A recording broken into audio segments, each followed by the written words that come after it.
નમસ્કાર મિત્રો, હું યોગેન્દ્ર પારેખ. આજે 1 જાન્યુઆરી વર્ષ 2025 અંગ્રેજી કેલેન્ડર મુજબ વર્ષનો પ્રથમ દિવસ. દેશના પ્રખર સેવક મહાત્મા ગાંધીના અનુયાયી અને તેમના અંતેવાસી આદરણીય પૂજ્ય મહાદેવભાઈ દેસાઈનો જન્મદિવસ. આજે સ્મૃતિવંદના નિમિત્તે તેમને વિશે થોડી વાત કરીશું. 1892ની 1 જાન્યુઆરીએ તેમનો સુરત જિલ્લાના ઓલપાડ તાલુકાના સરસ ગામે જન્મ થયો. ગામનું નામ સરસ હતું. મૂળ વતન તેમનું દિહેણ, દક્ષિણ ગુજરાતના આજણ. પિતાજી શિક્ષક એટલે બદલીઓ થતાં અવારનવાર તેમને પણ પિતાજી સાથે ગામ બદલાતા ગયા. એટલે કોઈ એક જગ્યાએ કોઈ એક સ્કૂલમાં ભણવાનું બન્યું નહીં. તેમણે મેટ્રિક સુરતથી પાસ કર્યું અને મેટ્રિકમાં ઊંચા ક્રમાંકે પાસ થઈને ઉચ્ચ અભ્યાસ અર્થે મુંબઈ એલ્ફિસ્ટન કોલેજમાં ભણવાનું થયું. એલ્ફિસ્ટન કોલેજમાંથી તેઓ BA થયા. જુઓ મિત્રો, ડૉક્ટર બાબા સાહેબ આંબેડકર કરતાં તેઓ 1 વર્ષ નાના હતા. આંબેડકરજી પણ એલ્ફિસ્ટન કોલેજમાં ભણેલા. ગુજરાતીના ઘણા સાહિત્યકારો સાક્ષરો એલ્ફિસ્ટન કોલેજમાં ભણ્યા છે. આપણા કવિ નિરંજન ભગત અને ધીરુબેન પટેલ પણ. તો આ પ્રતિષ્ઠિત એલ્ફિસ્ટન કોલેજમાં અભ્યાસ કરીને બહાર પડ્યા. ઓરિએન્ટલ ટ્રાન્સલેટર તરીકે થોડો સમય કામ કર્યું. વકીલાત પણ કરી. અમદાવાદ આવવાનું થયું. નરહરિ પરીખની સાથે ગાંધીજીને મળવાનું થયું. મિત્રો, 4 જુલાઈ 1915 ગાંધીજીના તેમને પ્રથમ દર્શન થયા અને 23/11/1917થી 23 નવેમ્બર 1917થી તેઓ કાયમ માટે ગાંધીજીમાં ભળી ગયા એમ કહીએ તો ચાલે. કોઈએ તેમને શુક્ર તારક સમા કયા છે. અગ્નિકુંડમાં ઉગેલું ગુલાબ એમનું જીવનચરિત્ર જે એમના સુપુત્ર શ્રી નારાયણભાઈ દેસાઈએ લખ્યું છે તેનું શીર્ષક છે ગાંધીજી સાથે રહેવું એટલે શું. એ સમયમાં ગાંધીજી પોતાનું સમગ્ર જીવન, સંપત્તિ બધું જ સમર્પિત કરીને અનેકવિધ આશ્રમો, પ્રારંભે કોચરબ આશ્રમ, પછી સાબરમતી આશ્રમ, વર્ધા આશ્રમ, મુંબઈ મણિભુવન, આ બધે રહેતા દેશ સેવામાં લાગેલા હતા. એમની સાથે પળે પળ મહાદેવભાઈ દેસાઈ જોડાઈ ગયા. ગાંધીજીને જેવા જોઈતા હતા એવા જ સેક્રેટરી તરીકે મહાદેવભાઈ મળી ગયા. મહાદેવભાઈના અક્ષર ખૂબ સારા હતા, વ્યક્તિત્વ ખૂબ ઉમદા હતું, સાહિત્યનો અભ્યાસ સઘન હતો. તેમણે પણ રામકૃષ્ણ પરમહંસ અને સ્વામી વિવેકાનંદ જેવાના સાહિત્યનો અભ્યાસ કરેલો અને ગાંધીજીમાં એમને નિરંતર એક એવા કર્મયોગીના દર્શન થયા કે તેમની સાથે રહેવામાં તેમણે જીવનની સાર્થકતા જોઈ. યુવાન મહાદેવભાઈ દેસાઈ પત્ની સાથે, દુર્ગાબેન સાથે આશ્રમમાં રહેવાનું થયું. આશ્રમના કઠિન વ્રતો એમણે અંગીકાર કર્યા અને ગાંધીજી સાથે લગભગ રોજ 18થી 19 કલાક કામ કરવાનું, પત્રોના જવાબ આપવાના, જવાબ લખવાના, પત્રો સંભળાવવાના ગાંધીજીને, અને દરેક બાબતમાં, દરેક કામમાં રોજે રોજના આશ્રમના શ્રમ કાર્યમાં સાથ આપવાનો, વિવિધ મુલાકાતીઓ આવે એની ગોઠવણ કરવાની, અનેકવિધ કામ એકલે હાથે મહાદેવભાઈ સંભાળતા હતા. 1917માં મેં કહ્યું તેમ 23 નવેમ્બરે જોડાયા ત્યારથી લઈને 1942ની 15 ઓગસ્ટ સુધી મહાદેવભાઈ દેસાઈ ગાંધીજીની સાથે રહ્યા. વચ્ચે અમદાવાદમાં 1918નો મિલ મજૂરોનું આંદોલન આવ્યું, ચંપારણ સત્યાગ્રહ આવ્યો, અસહકાર આંદોલન આવ્યું, ખેડા સત્યાગ્રહ આવ્યો, બારડોલી સત્યાગ્રહ, દાંડી કૂચ અને અંત્યજો માટેની ગાંધીજીએ કરેલી યાત્રા, ગોળમેજી પરિષદ, આ બધામાં મહાદેવભાઈ પડછાયાની જેમ એમની સાથે હતા. એમનું ધ્યાન રાખતા હતા, એમની કાળજી લેતા હતા અને એ બધું જ ગાંધીજીના નિયમો મુજબ.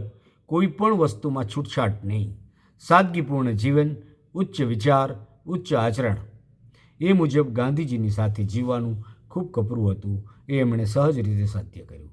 એવું કહેવાય છે કે કોઈ પત્રનો જવાબ ગાંધીજી લખાવતા હોય ત્યારે મહાદેવભાઈએ ગાંધીજી બોલતા હોય એનાથી આગળનું લખી લીધું હોય અને એ વાક્યો લગભગ એવા જ હોય કે પછી ગાંધીજી જે લખાવવાના હોય.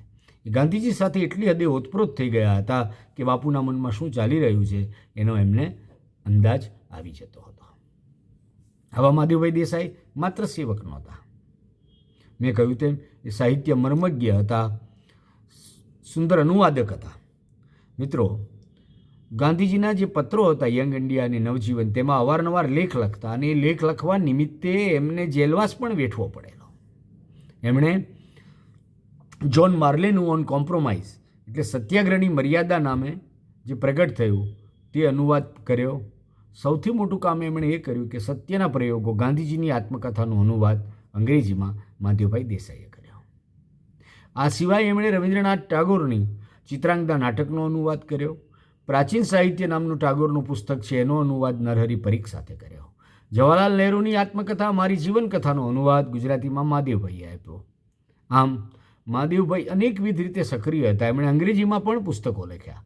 સૌથી મોટી અને મહત્ત્વની વાત એ હતી કે ગાંધીજી સાથે જોડાયા ત્યારથી લઈને 15 ઓગસ્ટના રોજ 1942 હિન્દ છોડો આંદોલન વખતે તેમની ધરપકડ થઈ ત્યારે પૂના આગાખાન મહેલમાં તેમને કેદ કરવામાં આવેલા. ત્યાં 15મી ઓગસ્ટે તેમનું અવસાન થયું એના આગલા દિવસ સુધી તેમણે ડાયરી લખી. મહાદેવભાઈએ લખેલી ડાયરીના 23 ભાગ બહાર પડ્યા છે. ગુજરાતીમાં આવું અપૂર્વ સાહિત્ય જેનું દસ્તાવેજી મૂલ્ય અને ઐતિહાસિક મૂલ્ય અને સ્વતંત્રતાની ચળવળમાં જેને રસ હોય, ગાંધી ચરિત્રમાં જેને રસ હોય, એ બધાએ અચૂકપણે વાંચવા જેવી આ 23 ડાયરીઓ છે. 3 ડાયરીઓ હજી પણ અપ્રગટ છે. ખૂબ ચીવટથી પળે પળની વાત દેખી જાણીને પૂરી તટસ્થતાથી અતિશયોક્તિ વગર એમણે આલેખી છે. એ આઝાદી આંદોલનનો આપણા દેશનો મૂલ્યવાન દસ્તાવેજ બને છે અને એ આપણી માતૃભાષામાં છે. આમ 23 ડાયરી દ્વારા એટલે મહાદેવભાઈની ડાયરી પર પીએચડી પણ થયા છે. આમ મહાદેવભાઈ એક ભરપૂર એવું જીવન જીવ્યા અને ગાંધીજીમાં ઓગળી ગયા. પોતાની વ્યક્તિત્વનું વિગલન કરી દીધું, પ્રસિદ્ધિનો મોહ રાખ્યો નહીં. અને આજે ઘણા સ્નાતક થયેલા, ગ્રેજ્યુએટ, પોસ્ટ ગ્રેજ્યુએટ થયેલા લોકો એવા મળી આવશે જેઓ સારી સારી પોસ્ટ ઉપર હોય અને પૂછો તો મહાદેવભાઈ વિશે કદાચ કશું જ જાણતા ન હોય એમ બને. એટલે ગાંધીજીમાં પોતાના વ્યક્તિત્વને સંપૂર્ણપણે ઓગાળી દીધું.